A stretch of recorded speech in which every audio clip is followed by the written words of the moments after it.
Саламатсыздарбы, урматтуу телекөрүүчүлөр, Баткен телеканалынын эфир саатын биз маанилүү маек көрсөтүүсү менен улантабыз. Бүгүнкү программада улуттук каада салттардагы ашыкча ысырапкерчилик тууралуу сөз кылабыз. Студияга атайын конокторду чакырганбыз.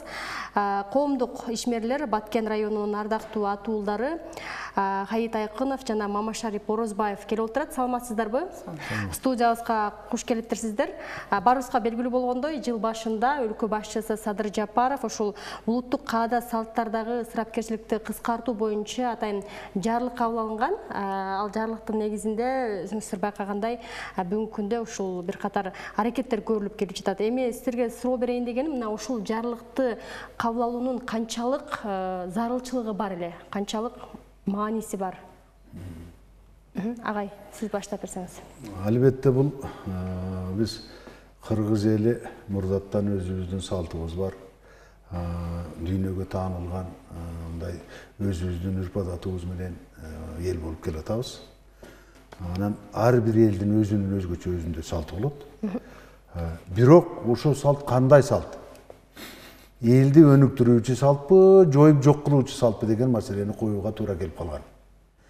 Келгени бүгүнкү күндөгү кыргыздын бардык эле мааракесин өткөрүүдө суук мааракеби, той топобу, ашыкча чыгым ушунчалык деңгээлде көп болуп кеткен. Албетте эми тойго даярдык көрөсүң. Неберең барбы, уулуңду үйлөйсүңбү, ошону той кылаарда бир топ даярдык көрөсүң, жылдап даярдык көрөсүң. Ал эми суук мааракеде бул кокустук көп болот. Мындай учурларда кээ бир үй бүлөлөр өтө кыйналып калган жер өтө көп. Даяр эмес болот. Кийинки мезгилде ушу президентибиздин жарлыгында ушу согум сойбоо маселеси коюлду. Биздин элдин кабыл алганы бир гана ушундай деп түшүндү. Элдин түшүнүгү ушундайга келип калды деп ойлойм, менин өзүмдүн пикирим. Бир гана согум сойбош керек экен деп калды да. Бул ушул жарлык менен элдин ушу ашыкча салттарыны кыскартып, элдин бүгүнкү күндөгү жашап аткандын камын көрүүгө кичине болсо дагы жардам болсун дегенди биз туура эмес түшүнүп алдык. Эл бир жалаң гана согум сойбош гана маселесин коюп калды. Той кадимкидей, мурдагыдай эле. Ушу өлүм житимде гана бир гана согум сойбойт. Бирок согумдун ордуна көрүп атабыз. Ушу Бишкек шаарынын өзүндө эле чоң ушул мааракеде чоң топко 600дөгөн адамдарга кафелерге барып Кур'ан окутуп атат. Эми ойлоп көрүң. Ошол ар бир адамга 500дөн койгондо 600 адам кирген болсо 300 миң сом кетет. Бирөө өлүп атса 300 миңге ар ким жеп чыгып кете берген бул эми жакшылык эмес. Раз мусулманча кылсак, мусулманчаны кармаш керек. Шариятты кармаш керек. Кыргызча кылсак, кыргыздын өзүнүн салтын кармаш керек. Бардык элдин салтын алып келип топтоп туруп биз чоң кылып алганбыз, өзүбүздүн эмебизди кыйын кылып алганбыз. Мисалы, үйлөнүү тоюндагы ЗАГСка чыгуу деген башка биздин Кыргызда жок болгон мурда. Жок. Ошо молдо менен үйлөп койгон. Азыркы күндө ошол Европанын элинен ошо ЗАГСка чыгууну алып, Европада бала, кыз, анан эки досу ата-энеси менен гана ЗАГСка барса, бүгүн бизде 30 машина менен ЗАГСка барып атат. Муну күчөтүп алдык. Мынтип күчөткөн өтө салтыбыз көп. Анан эң жаман абийирсиз салттарды киргизип алып атабыз. Кантип? Бир мисал айтайын. Бир жерге тойго бардым. Бир аяш кызымды күйөө көрүп аткан. Барсам, күйөө балдар келип калган экен. Күйөө бала машинадан түшпөй отурат. Эмнеге? Себет алып кел, дасторкон алып кел, килем сал, сигарет алып кел, зажигалка алып кел деп отурушат. Ушунчалык мен капа болдум жигиттердин кылып аткан ишине. Бул жигитчилик эмес. Эгерде ошол жерде бир кайсараак атасы болуп бар кете бер онда десе, эмне болот? Эми өзү кызды алып кеткени келсе, анан машинада түшпөй отурса, бул кайсы бир законго туура келет? Кайсы салт? Кыргыздын кайсы салты? Бул абийирсиздик деген салт болот. Ошондуктан жигиттерге айтар элем, үйлөнгөндө барып кызды жакшына кылып алып келип үйрөнгүлөр. Ооба, агай мына азыр агай айтып аткандай, Мама Шарып агай айтып аткандай, бүгүнкү күндө баягы үйлөнүү той дейлиге, кайсыл гана той маанек болбосун, баягы атаандашып, бирин жакшы кылайын деп, болгондо дагы ал каражат кайдан келип жатат? Биздин миграцияда иштеп жаткан жарандарыбыздын тапканын пайдаланып, ашыкча ысырапкерчилик чындыгында өзгөчө акыркы жылдары ошондой пайда болуп аткан. Демек, президенттин ошол кабыл алган жарлыгы ошолорду кыскартканга таасир бере алабы, жардам бере алабы? Негизи маанилүү, зарылбы деген агай ой кошумчалап кетсеңиз. Ошо жарлык чыккандан кийин талкуу башталды. Ар түрдүү деңгээлде, айыл жерлеринде, айыл өкмөттөрүндө, кыскасы мүмкүн болгон жерлерде бар талкуу жүрдү. Бирөө андай деди, бирөө мындай деди. Жанагындай биздин элде ушундай, мисалы үчүн жана той эмеде бир мал союлсун, 2 мал союлсун, 10 кило күрүч дамдалсын деген ар түрдүү эмелерди айтты. Кээ бир жерде ошолорго ынанып эме кылышып атат. Мен бир нерсени байкаганым, ошол бойдон эми аткарылышына көзөмөл. Аткарылышына көзөмөл жакшы эмес дейт. Ага жанагындай комиссиялар түзүлгөн өзү. Ошол эмени көзөмөл жүргүп, ошолорго ушул күнгө чейин бир ушундай той өткөрүп, мындай эмени үрп-адатты баягы эмеге жарлыкка ылайык келбеди деп штраф салды дегенди угуп элекмин. Мүмкүн бардыр. Бирок угуп элекмин алы. Штраф салды деген. Же болбосо массалык маалымат каражаттарында күчү өтө зор бир жерде. Мисалы үчүн ошондой эме кылып бир ар бир райондон, айылдан бир үлгүлүү маарекелерди баягы жарлыкка ылайык, эрежеге ылайык аткарылгандыгы ошолорду бир көрсөтүп эме кылса дагы таасири күчтүү болот.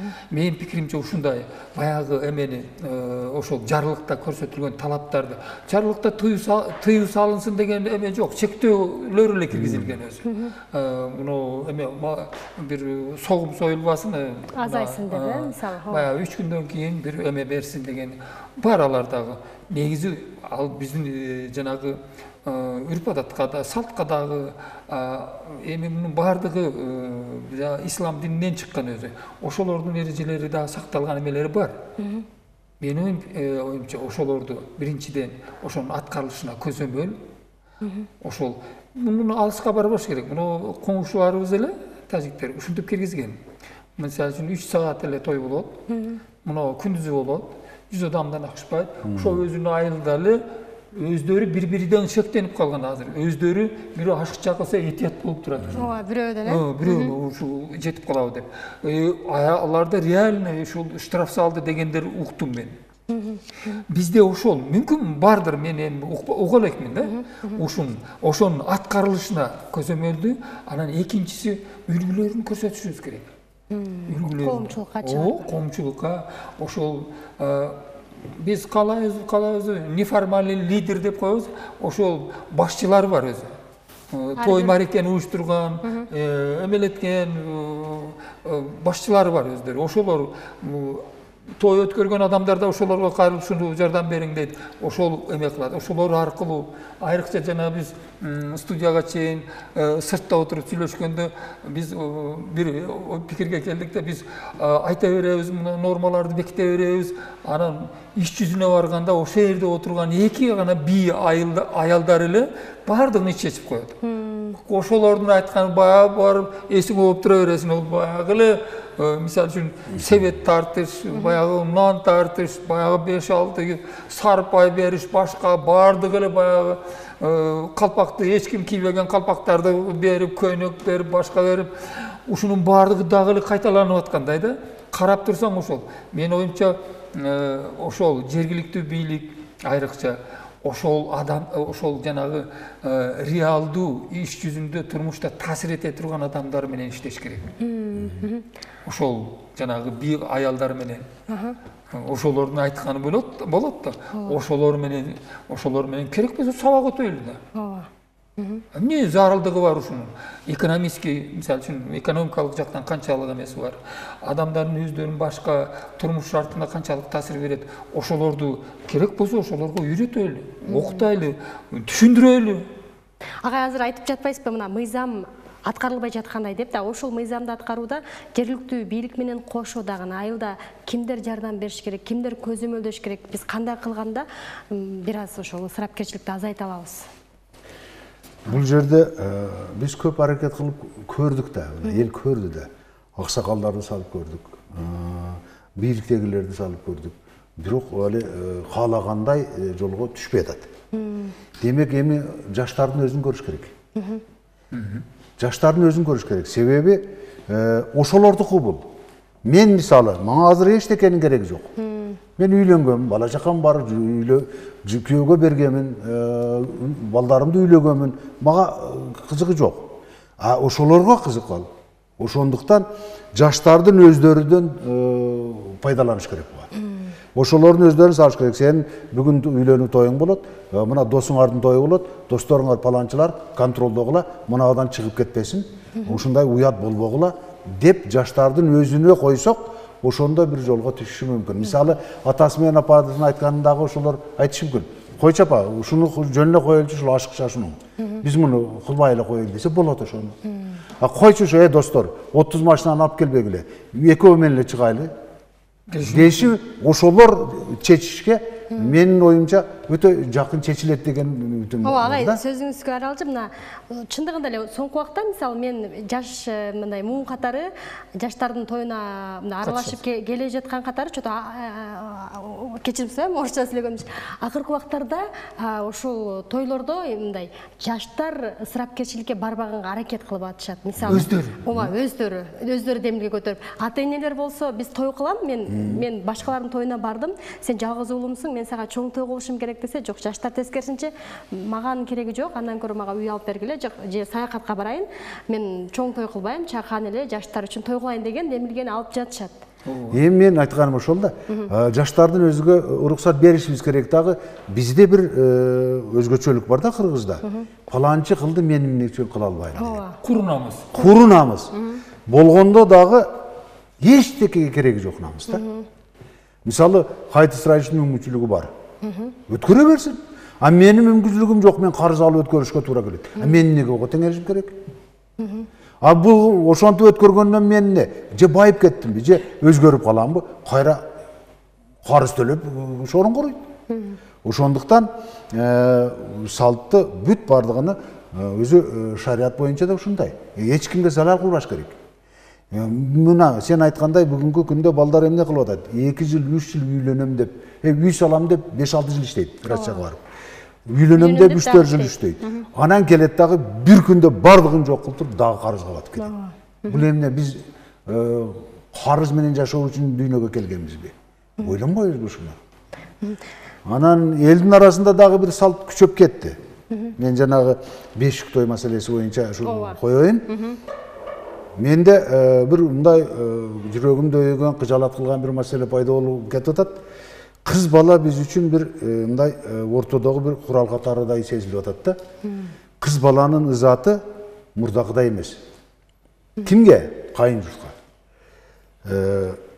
Мен мисалы берип бүткөм кыздарымды. Ол жайлан, бала чакалуу, алар өзүн уже очоктоп бүткөн да. Келечек үчүн.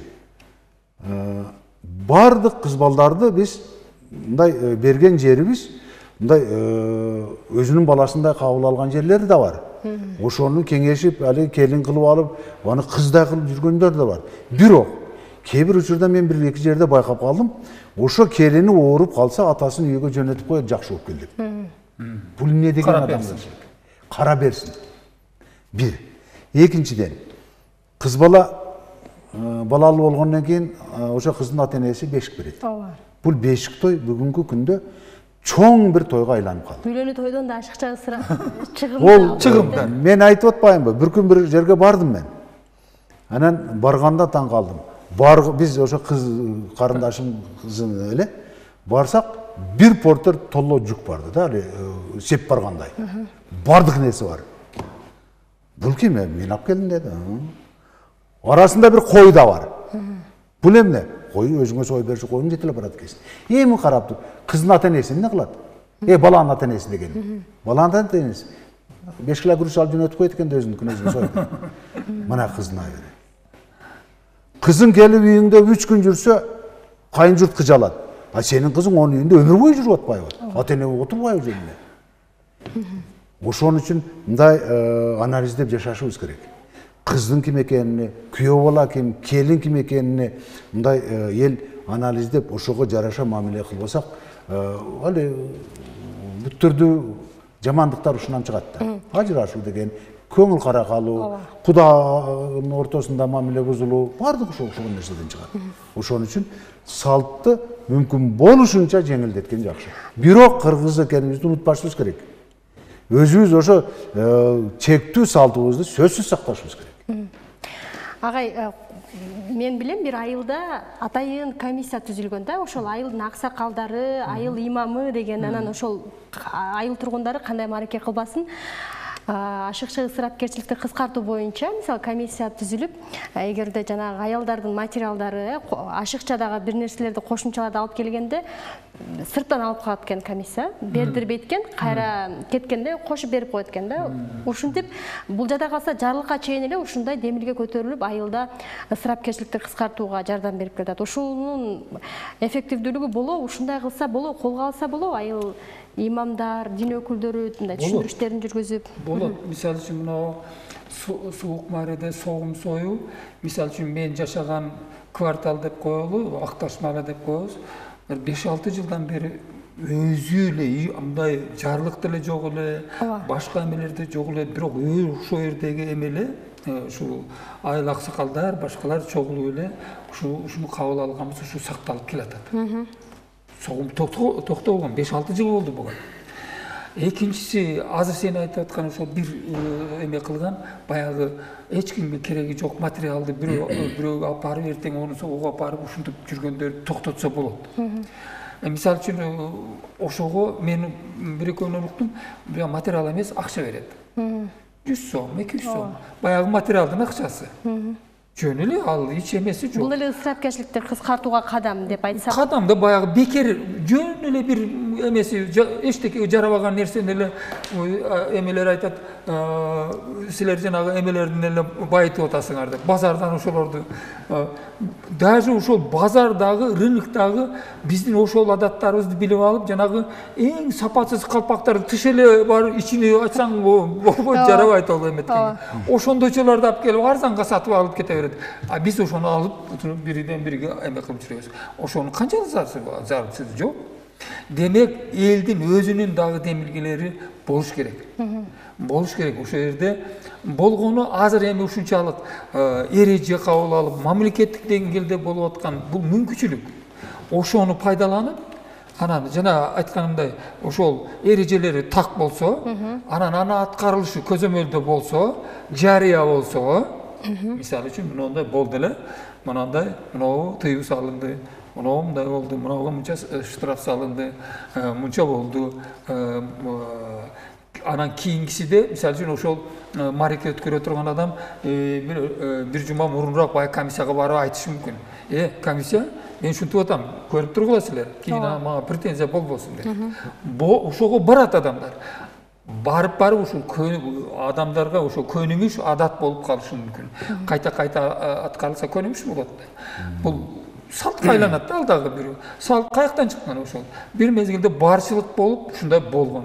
Бир мезгилде келип жокчулук болуп, жөн эле дасторконго мисалы үчүн суук маракеде ушу эсимде бар, жөн эле 2 нан коюп, кант жок, ак канттан бир 5-6 коюп мараке өткөргөн да.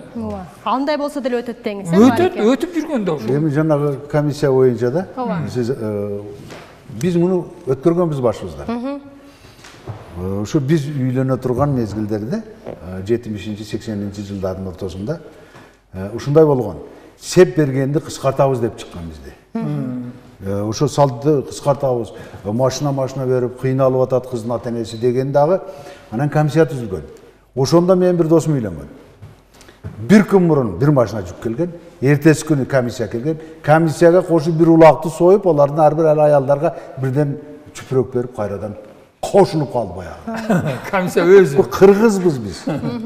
Бирибизди биз кыя албайбыз баары бир. Мисалы Кайтака кылып атса, мен келип токтотум Кайтака деп айта албайм. Себеби бизде әле өзүбүздүн улуттук бир өзгөчөлүк бар, өзүбүздүн жакын адамды менталитетибиз бар. Капа кылгыбыз келбейт. Агай, сиз кандай сунуш берет элеңиз анан ушул кыскартууда? Кандай? Кыскартууда баардыгы ел туура түшүнүш керек. Ар ким таразалап көрүш керек. Ар ким мен айтып атам. Мен өзүмөн башташым керек. Бул киши айтып атат, өзүнөн башташ керек. Марекет көргөндө шундай деп туруп токтотуш керек. Бирок бир нерсе бар, жана бул киши айтты. Эки аял чечип коет, ошон үчүн аялдарды кошуш керек. Бардык салты жоюлган. Болбосо жоюлбайт. Ошолор менен иштеш керек. Ошолорду чогултуп, ошолор шундай кылса болобу десе, болот десе ошолор кылат. Биз чын эми коомду аралашып жүргөн адамдар катары кайсынысы жакшы, кайсысы болбойт дегендерди салыштырып, баягы жалпы телекөрүүчүлөргө, жамаатка айтып атабыз. Аны кабыл алгандар бар. Бирок иш жүзүнө келгенде жана экөө чечип атпайбы. Ошол мындан ары ошол жергиликтүү бийлик ошолор менен иш алып барса, ошолорго керек болсо түшүндүрүү иштерин баягы керек болсо семинар өткөрсүн. Окутуулар көрсөтсүн. Мына өткөрүп атат. Карагыла деп эсептеп берсин бардыгын. Жасалма эмес, бир марекени эме кылып, мына наркы айылдан, берги айылдан, 2-ден 3-төн жанагы комиссия мүчөлөрүн алып келип, мына жерге отуруп бир дастаркан жайып коюп, мында көзөмөлдө отургула. Кайсынысы туура, кайсысы туура эмес.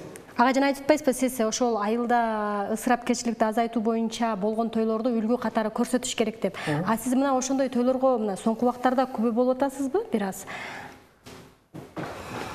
Эгер күбө болгон болсоңуз айтып өтсөңүз болот да, мисалы. Азыркы биздин мында кичине эмоцияга берилип айтып атканыбыз, Мамышар экөөбүз жакында эле экөөбүз бир марекеге барып калдык да. Ошол жерде эми мен анан айттым, бул болбойт бул. Ооба. Сиздер айтасыздарбы ошо тойго барып ысырапкерчиликти көргөндө негизи?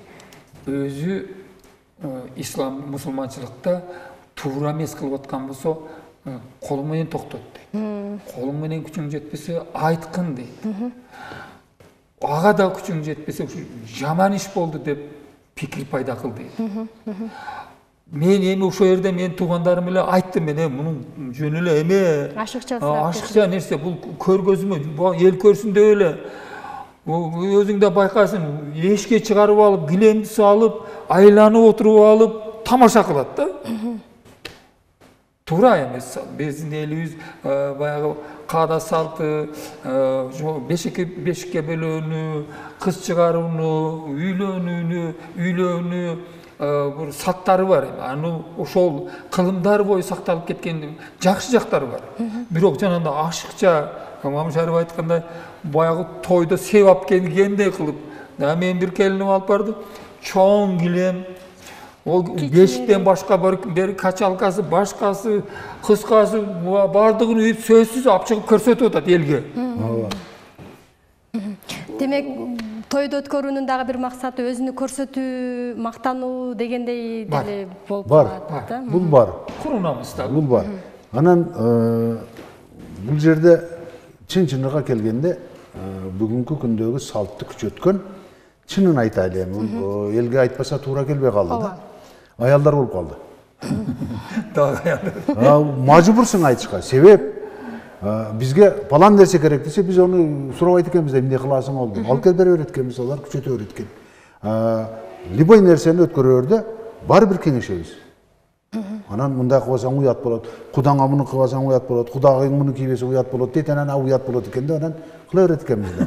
Ошон үчүн жана айткандай, бул маселени силер аялдардын арасында жакшылап жайылсаңар, тезирээк жолго түшөт деп эсептейм мен. Силер жергиликтүү бийлик, силердин таасир этүү мүмкүнчүлүгү күчтүү. Жалпыга эметип, мисалы үчүн ошол бир жанагындай показной бир мероприятияны көрсөтүп, анан да чыгарып, эмнеси туура болду, эмнеси туура эмес болду. Ошол катышуучуларды, сырттан карап отургандарды таасир күчтүү. Эгерде биз соңку суроо болсун, жыйынтыктоочу суроо болсун, мына биз ушул ысырапкерчиликти кыскартсак, алдын алсак, жойсок, элдин жашоо турмушу жакшырат беле, биз ошол кандайдыр бир өзгөрүүлөргө бара алабызбы, кадамдарга бара алабызбы? минимум 2 есе жақсылады. Минимум. Болбаса өте жақсылады. Себеп, ойлап көр, бір жылда қанша той қорамыз? Қанша той өткөрөбүз? Туған ұрықтың жоқ дегенде 2-3 жыл есептеп көр. Ошолор мындай жей тұрған, бірін бірі құрсан қылып кете тұрған ғана деңгелге түсіп қалса, қалған расходтың бардығы семейіне қалады. Азыр полы жоқ үйде жүрсем, пол болады үйің. Душы жоқ болса, душ болады. Анан бала чақаңа шарт түзөсүн. Мен таңғалам да, баласы оқуай қалса уят емес. Уят емес. Тарбия албай қалса уят емес. Bir атасының туғаныныға тойға бір улақ жете бар болса, бұл уят. Міне, түшінікті көрдің бі біздің? Ошуға маны берісіміз керек. Балаң кім болу атады? Аны анализдеген жоқсың. Бірақ оның тойға болса уят. Шындай түшінікті. Анын бір жағы бар эми. Ошол учурунда баягы bir uruktun, bir atanın balдары bir-birine kolda көрсөткөн болгондо түпкү максаты. Ушунусун мага союшу жок болсо, мисалы үчүн 3 союш керек болсо, амышар бирөөнүн сен алып келип, баягы колдоп көрсөткөн. Колдоп көрсөткөн. Түпкү максаты. Бул эми азыр Кудайга шүгүр. Мисалы үчүн ким азыр эме кылсак, ушу бир жерге бардык, ушу дастаркондун өзү ошол коомдун жашоосунун деңгээлин көрсөткүчү болуп калды азыр. Кудайга шүгүр да дастаркон. Орто жашаган адамдын дастарконун карасаң, эми көңүлүң тоет. Бул ошол жакшы, ниети жакшы, максаты жакшы нерселер баягы эмесин өзгөртүп берген да. Мазмунун өзгөрүп кетти. Мамышаров айтканда bir жылда bir той кыласың, онун кийин bir 3-4 жыл, bir жылда 5-6 жерге тойго баргым, о эме менен адияң менен бара турган болсоң, жакшы эле сезилип калат да. Рахмат сіздерге. Ағайлар, атайын уақытыңыздарды бөліп, жоқ дебей біздің ошол темабызга өзүңүздөрдүн ой пикирлериңиздерди бөлүшүп бердиңиздер. Мен ойлойм, бул көрсөтүүдөн кийин биздин жарандар ойлонот чыгар.